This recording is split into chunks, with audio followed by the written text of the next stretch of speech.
Bonjour mes élèves. Aujourd'hui, on va continuer l'explication du chapitre 2. Dans la partie 1, on a parlé de la liaison covalente. Aujourd'hui, dans cette partie, on va parler de la mole-molécule. Alors, comme on a parlé de nombre de moles ou de ce qu'on appelle mole-atome, aujourd'hui, on va parler de la mole-molécule. Alors, c'est quoi la mole-molécule? La mole-molécule, c'est la quantité de matière d'un composé chimique contient un nombre d'Avogadro des molécules.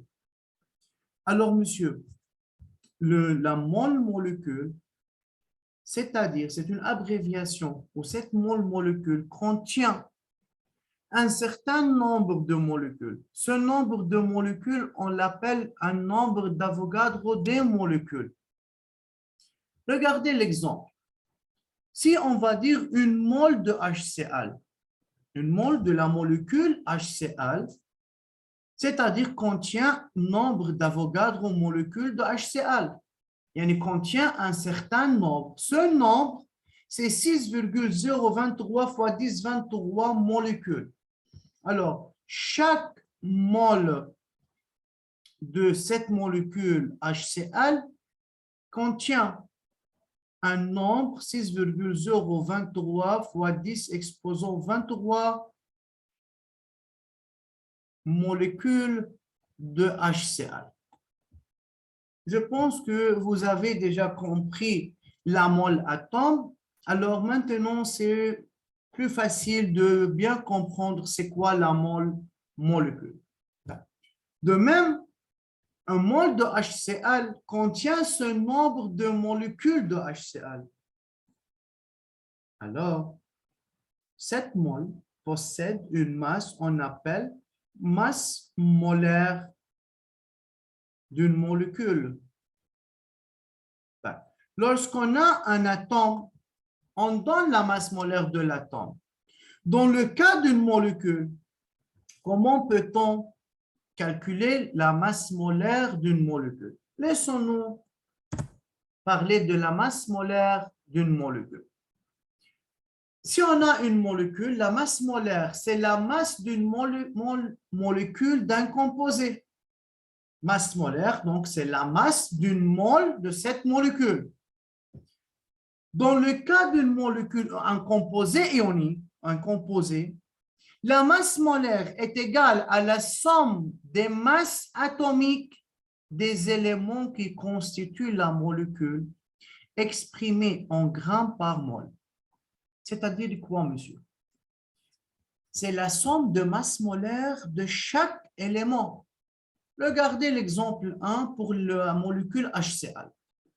La masse molaire de HCl, c'est la masse molaire de H plus masse molaire de Cl. Alors, on donne la masse molaire de H, c'est 1, plus la masse molaire de Cl, c'est 35,5. Donc, la masse molaire de la molécule HCl, c'est 36,5 grammes par mol. Donc, si on a un atome, la masse molaire de l'atome, c'est donné, par exemple.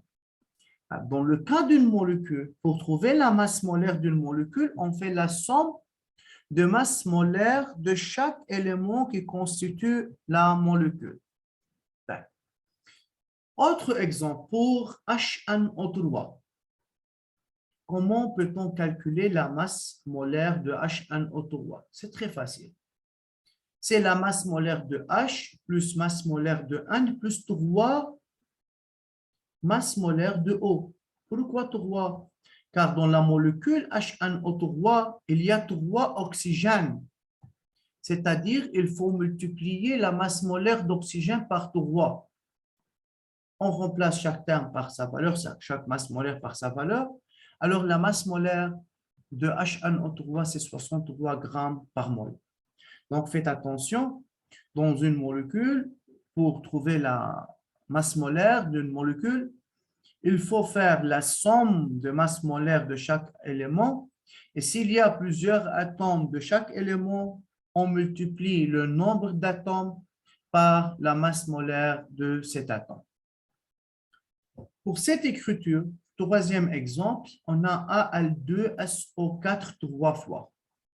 Donc, monsieur, pour Al2SO4 3 fois, la masse molaire, c'est 2 fois masse molaire de Al, plus, regardez quand vous avez fait en maths, si vous avez un facteur, alors si on a un nombre à l'extérieur du facteur, c'est multiplié au nombre qui se trouve à l'intérieur du facteur.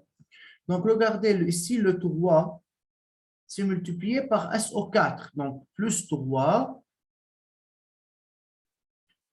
fois la somme de masse molaire de S plus 4 masses molaires de O. Pourquoi 4? Car on a O4.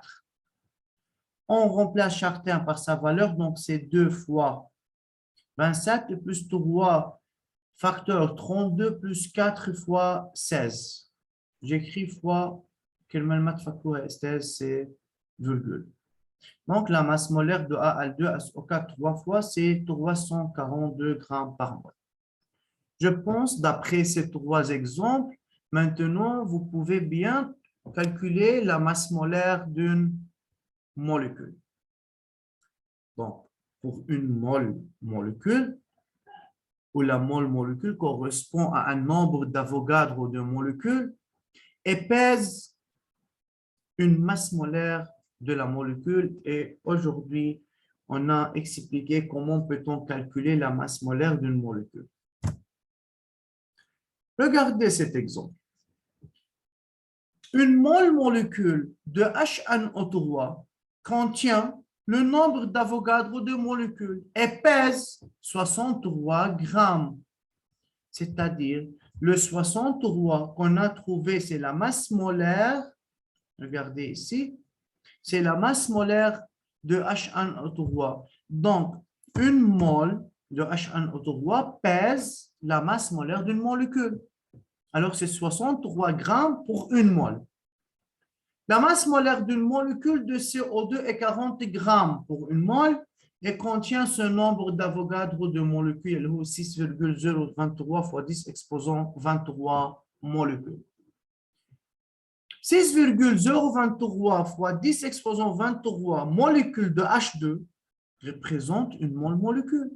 Si on a ce nombre de molécules représente la molécule et pèse 2 grammes. Pourquoi 2 grammes? Car la masse molaire de H, c'est 1, on a H2, donc c'est 2 fois 1, c'est 2 grammes par une mole. Alors, monsieur, comme ça, j'ai expliqué la molécule, mais comme on a expliqué pour l'atome, on ne travaille pas toujours avec une molécule. Donc, si on a un molécule, alors doit contenir un nombre de molécules qu'on appelle X, de cette molécule et une masse M, c'est en grammes. Alors, il faut définir chaque terme. Le N, c'est le nombre de molécules. Le X, c'est le nombre de molécules. Même relation qu'on a étudiée pour l'atome, même relation, même lettre, mais le nom ou de chaque lettre, c'est différent car ici, on travaille, on va parler de la molécule. Donc, c'est le nombre de molécules. La masse, c'est la masse dans un molécule. Le MA, c'est la masse molaire d'une molécule. La prochaine fois, on va faire des applications sur la molécule. Alors, écrivez les informations que j'ai expliquées aujourd'hui sur le cahier de chimie, c'est le même chapitre 2, mets un nouvel sous-titre. Merci pour votre attention et bonne journée. Au revoir.